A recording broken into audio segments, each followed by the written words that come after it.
अस्सलाम वालेकुम dear students, welcome to CSS mentor. जैसे कि आप सबको मालूम है कि सब डिविजनल इन्फोर्समेंट ऑफिसर पैरा की टेस्ट डेट अनाउंस हो गई है, जिसमें पेपर 3 जो है वो सबसे पहले लिया जाएगा।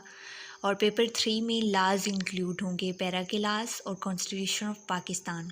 कॉन्स्टिट्यूशन ऑफ पाकिस्तान की अगर हम बात करें, द कॉन्स्टिट्यूशन ऑफ पाकिस्तान 1973, तो इसके टोटल 12 पार्ट्स हैं, 5 शेड्यूल्स हैं। पहले 7 शेड्यूल्स थे, जिसमें से 2 ओमिट हो गए, तो अब रिमेनिंग जो हैं वो 5 शेड्यूल्स हैं। इसके अलावा अभी तक 26 अमेंडमेंट्स हो चुकी हैं। अगर आप लोग चाहते हैं कि मैं इसके शॉर्ट नोट्स प्रोवाइड कर दूं, तो उसके लिए भी आप मुझे कमेंट्स में बता सकते हैं। अगर हम वैसे बात करें कॉन्स्टिट्यूशन ऑफ पाकिस्तान की, नेशनल असम्बली की तरफ से जो जारी किया गया था, सबसे पहले हम बात करते हैं पार्ट 1 की।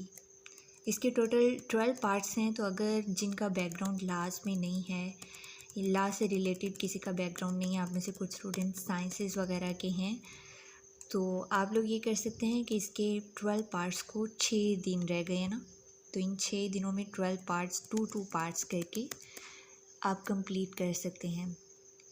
अगर हम पार्ट 1 की बात करें, तो ये इंट्रोडक्टरी पार्ट होता है, जिसमें आर्टिकल नंबर 1 से लेके आर्टिकल नंबर 6 तक इंक्लूड होते हैं।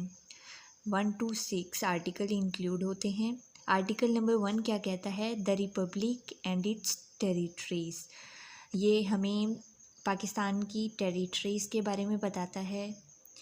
और according to this article Pakistan के टोटल 4 प्रोविंसेस हैं। ये बात आपने हमेशा याद रखनी है। जनरल नॉलेज में भी आपको ये क्वेश्चन पूछा जा सकता है। वैसे अक्सर इंटरव्यू वगैरह में अगर आप देखें तो ये क्वेश्चन पूछा जाता है कि पाकिस्तान के टोटल कितने प्रोविंसेस हैं, तो मोस्टली हम इसे 4 और 5 में कंफ्यूज करते हैं कि 4 प्रोविंसेस हैं या 5 प्रोविंसेस हैं। Now make it clear that according to the first article of the Constitution of Pakistan, there are 4 provinces of Pakistan, which includes Punjab, Sindh, KPK and Balochistan.